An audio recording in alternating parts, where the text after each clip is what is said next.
రెండవ విషయం ఏంటంటే ఆయన భౌతిక సంబంధమైన అవసరతలన్నీ తీర్చాడు. అవునా?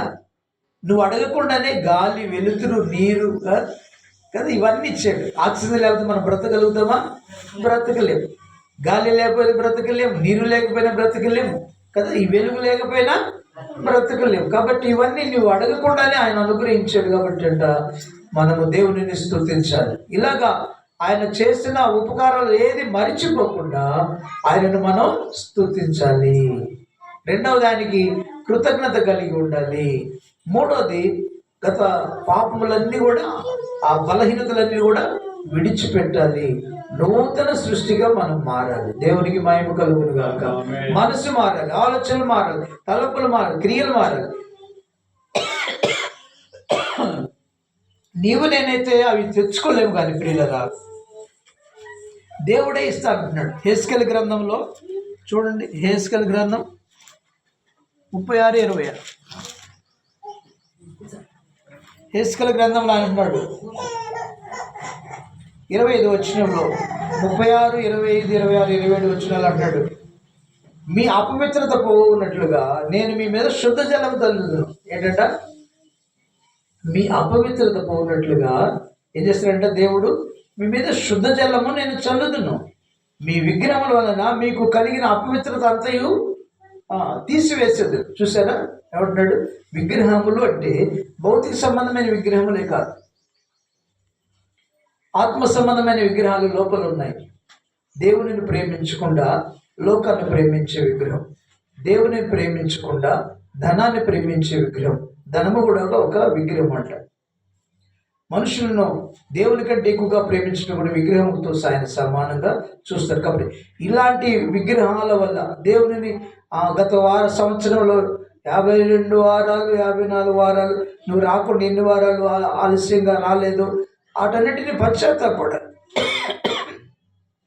క్షమించమని దేవుడిని అడిగినప్పుడు ఆయన నేను శుద్ధ జలం చల్లి నీ విగ్రహాల వల్ల నీకు కలిగిన అపవిత్రతను నేను తీసివేస్తానంటాడు. దేవునికి స్తోత్రం. నీ అపవిత్రతను తీసివేస్తాడంట, నిన్ను కడుగుతాడంట. శుద్ధ జలమే కాదు, యేసు రక్తం ప్రతి పాపము నుంచి మనల్ని ఏం చేస్తుందంట? పవిత్రులుగా చేస్తుంది. యేసు రక్తం, ఆయన చిందించినటువంటి అమూల్య రక్తం నా పాపముల నుంచి కదా పరిశుద్ధపరుస్తుంది. దేవునికి మహిమ కలుగును గాక.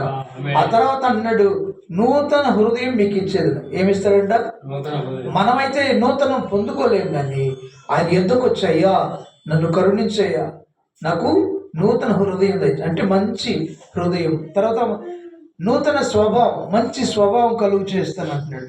ఆ తర్వాత రాతి గుండెను మీలో తీసివేసి మాంసపు గుండెను ఇచ్చేదను. దేవునికి స్తోత్రం కలుగును గాక. ఏం చేస్తాడు? రాతి గుండెను తీసేసి మాంసపు గుండెను మీకు ఇచ్చేదను. నా ఆత్మ మీ యందుంచి నా కట్టడలు అనుసరించే వారిగాను, నా విధులు గైకొని వారిగాను మిమ్మల్ని చేసేదను. దేవునికి స్తోత్రం కలుగును గాక. చూసారు ఎన్ని వాగ్దానం చేస్తాను? నూతన హృదయం ఇస్తానన్నాడు, నూతన స్వభావం కలుగు చేస్తానన్నాడు, నువ్వు రాతి గుండెని తీసేసి మాంసపు గుండె ఇస్తానన్నాడు, ఆత్మని ఇస్తానన్నాడు. ఆ తర్వాత అన్నాడు, న్యాయ విధులు అనుసరించే వారికి మిమ్మల్ని చేస్తానని మాట్లాడుతూ, నేను మీ పితరులకు ఇచ్చే దేశంలో నివసించేదారు, మీరు నా జనులై ఉందురు, నేను మీ దేవుడనై ఉన్నాను, నేను మీకు తోడుగా ఉంటానని అర్థం. మీ సకలమైన అపవిత్రతను పోగొట్టి నేను మిమ్మల్ని రక్షిస్తాను కదా. సిలువలో తన ప్రాణం ఇచ్చి, రక్తం ఇచ్చి సర్వలోక పాపములను పరిహరించినటువంటి వాడు ప్రభు యేసు.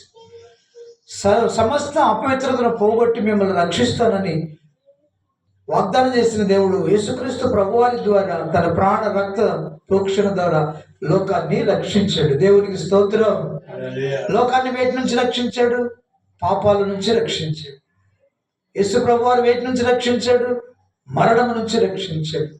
యేసు ప్రభువారు వేటి నుంచి రక్షించాడంటే నిత్య ఆరని అగ్నిగుండం నుంచి మానవాళ్ళని రక్షించాడు కదా. ఇవి ఎవరు చేయలేనటువంటివి ఆయన ఒక్కడే చేసి మానవాళికి లోకరక్షకుడుగా ఉన్నటువంటి స్థితి, మానవాళికి లోకాన్ని రక్షించినటువంటి జగద్రక్షకుడని లేఖనాల ద్వారా మనం చూస్తాం. లోకరక్షకుడు అయినా యేసుక్రీస్తు ప్రభువు లోకరక్షకుడని లేఖనాలు సెలవు. కాబట్టి పాపాలను తీసివేశాడు, కదా.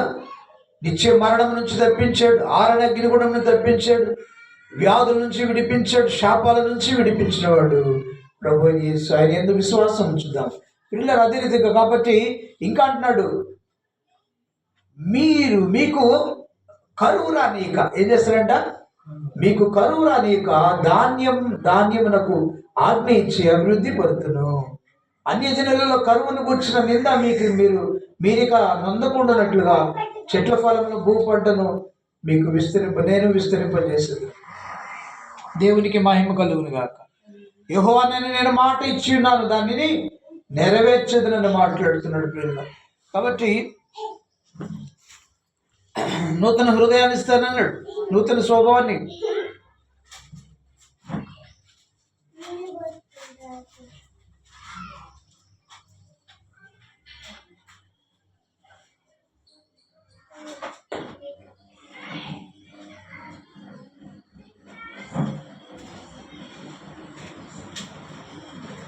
మంచిది. దేవుని ఈ రోజున మనకు పరిశుద్ధాత్ముడు దేవుని సన్నిధికి వచ్చాయని మనం స్తుతించినప్పుడు ప్రియమైన వారు ఆయన మనకు నూతన హృదయాన్ని ఇస్తాడంట, నూతన స్వభావాన్ని కలుగు చేస్తాడంట కదా. రాతి గుండెని తీసివేస్తాడంట, మాంసపు గుండెని ఇస్తాడంట, దేవుని ఆత్మని ఇస్తాడంట. ఆయన మనకు దేవుడై ఉంటాడంట, మన అన్ని విషయాల్లో వృద్ధి కలుగు చేస్తాడంట. దేవునికి మహిమ కలుగును గాక.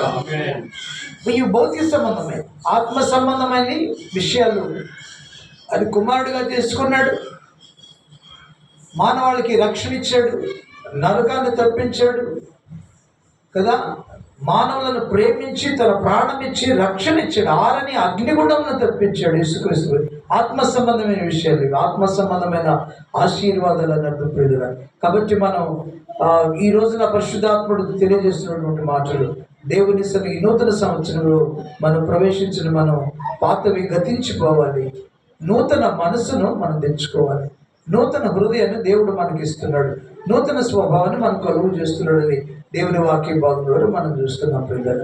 కాబట్టి క్రీస్తునందు ప్రియ దేవుని సంగమా, దేవుని పిల్లలరా, మరి ఒక విషయం. కాబట్టి దేవుడు కాలములు సంవత్సరములు ఆయన స్వాధీనపరుచుకొని నువ్వు ఆయనకు లోబడి ఉంటే, నీకు ఈ లోకంలో ఆయన ఆజ్ఞలు గైకొంటూ ఉంటే రాజులకు దీర్ఘాయువు కలుగు చేసినట్లుగా మనకు కూడా దీర్ఘాయుష్ని ఇస్తాడంట. ఆయన సంవత్సరములకు అంతం తరగలదంట, సంవత్సరములకు మితి లేదు. సంవత్సరములను కలుగు చేసినవాడు ఆయన కదా, సమస్తాన్ని కలుగు చేసినవాడు, కాలాన్ని కలుగు చేసినవాడు ఆయన. మన ఆయుష్ను ఆయన చేతిలో ఉంది. కాబట్టి ప్రియులరా, ఆయన మాట వింటే దీర్ఘాయుష్ను ఇస్తాడని దేవుని వాక్య భాగంలో మనం చూస్తున్నాం. ఈ రీతిగా పరిశుద్ధాత్మ దేవుడు కొన్ని మాటలు మన వినికిడిలో దీవించి ఆశీర్వదించును గాక. ఆమె చెప్పండి. ఆమె ప్రార్థన చేసుకున్నారు ఏంటంటే, ఆ గత సంవత్సరం అంతా వాటిని ఒప్పుకొని అయ్యా క్షమించమని అడుగుతాం. గత సంవత్సరంలో ఆలోచనలో, తలంపుల్లో, మాటల్లో, చూపుల్లో నేను దోషిని క్షమించమని అడుగుతాం. తర్వాత ఒప్పుకుందాం. అతిక్రమంలో దాచిపెట్టుకున్నాడు వర్ధులు కానీ ఒప్పుకొని విడిచిపెట్టేవాడు కనికరించబడతాడు. దేవుని వాక్యం. ఇది అనుకూల సమయం, మిక్కిలి అనుకూల. నేడే రక్షణ దినం. నీ అతిక్రమములను దేవుని సన్నిధిలో ఒప్పుకుంటే ఆయన నిన్ను శుద్ధ జలం చేత శుద్ధి చేస్తానన్నాడు. నువ్వు ఒప్పుకుంటే ఆయన యుద్ధకు వచ్చి ఆయనని స్తుతిస్తే నిన్ను పవిత్రపరుస్తానన్నాడు.